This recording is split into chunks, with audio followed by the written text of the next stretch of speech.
Which of the following statements regarding securitized products is correct? Credit tranching offers credit protection for the equity tranche in the securitization? No.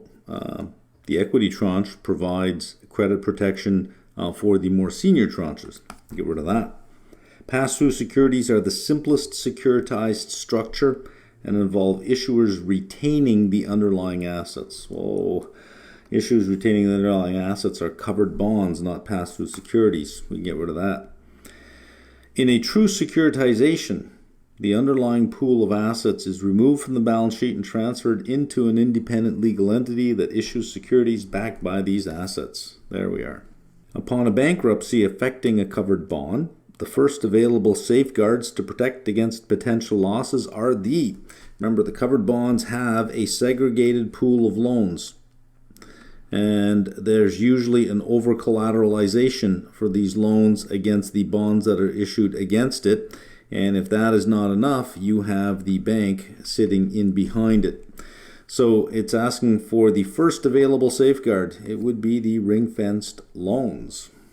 Consider the following potential reasons to explain why covered bonds usually carry lower credit risks and offer lower yields than otherwise similar ABS. Eligibility criteria. Yes, they have to satisfy a specific loan-to-value ratio before there is inclusion. Dynamic cover pool. Yes, that means that whatever the pool of original loans are to begin with, it is not static. It doesn't just stay that way. It's dynamic. If one of them are underperforming, it leaves and a new one has to enter. Redemption regime in event of sponsor default. Yes, you can go from hard bullet to soft bullet all the way to SOFT. Let's put the whole word in there, all the way to pass-through. And that is going from hard to soft, so you can lower credit risk by going from hard to soft and lower it even more by going from soft to pass-through. Which of the following factors accurately explains this result? All three of them would do it. Select the internal credit enhancement that seeks to improve the overall credit quality of a risky pool of securitized loans. We're looking for an internal credit enhancement. Letter of credit external. Cash collateral accounts is external. So we are left with B, over collateralization. For an issuer, which of the following outcomes is most likely after offering a credit card ABS? Increased cost of funding. Well, actually, it would be a decreased cost of funding. We can get rid of that.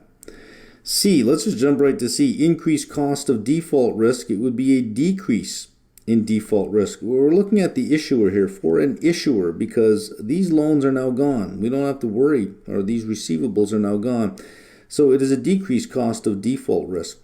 It's a decreased cost of funding because you are getting the money back from the assets that you sold so that you can do it again. And then you sell them and then you get the money back. So it is a decreased cost in the funding because you're using the same amount of capital again and again and again. Increased income from fees. Since you've eliminated A and C, you must take B.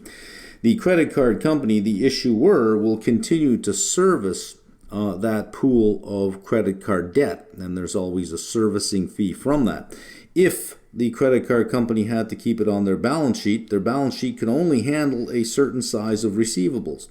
But if you can sell this to an SPE, then you do it again, right? A certain size of receivables. You sell that to an SPE, then you do it again. A certain size of receivables on the balance sheet, but you sell that to an SPE, you could do it again. However, you get servicing fees on all of those. An action affecting the cash flow received by a credit card ABS holder during its revolving period is the early repayment of principal by cardholders. No, if you have early repayment principal, it is reinvested. It won't affect the cash flow received by an ABS holder. The card's floating rate cap exceeding the periodic rate. That won't affect the cash flow received by the credit card ABS holder either, because that will be part of the agreement of the cash flow that they receive. Triggering of an ABS rapid amortization provision. Yes, because then principal would start right away. That then would affect the cash flow that the ABS holder was expecting to receive. A characteristic of solar loans that makes them attractive to potential solar ABS investors is their universal availability to any homeowner.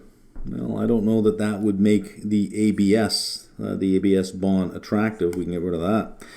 The ability to combine multiple liens to mitigate default risk. Yes, because there is a lien on the solar itself, on the solar installation, but it is typically on a residential home, so you can place a second lien on the property if there is a mortgage in place. If there is no mortgage in place, you have a first lien. So you have a lien on the assets itself and on the property. B, flexibility in allowing either purchase or rental of solar systems. Well, if you have a purchase of a solar system, then there is no receivable or cash flow stream at that point. The purchase would not be part of an ABS, so you can get rid of C. Which investor tranche plays a key role in determining CLO viability? And remember, what the CLO is doing is the equity investor basically owns the CLO structure and is taking money from bondholders to buy assets and will keep the residual. Well, if the CLO is not going to be viable, the equity owner would just say, I'm not going to do this. So which investor tranche plays a role in determining its viability? It would be the equity tranche.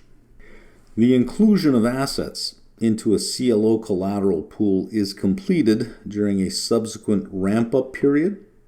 So far, that's the best answer, but we got to be careful here. The inclusion of assets is completed.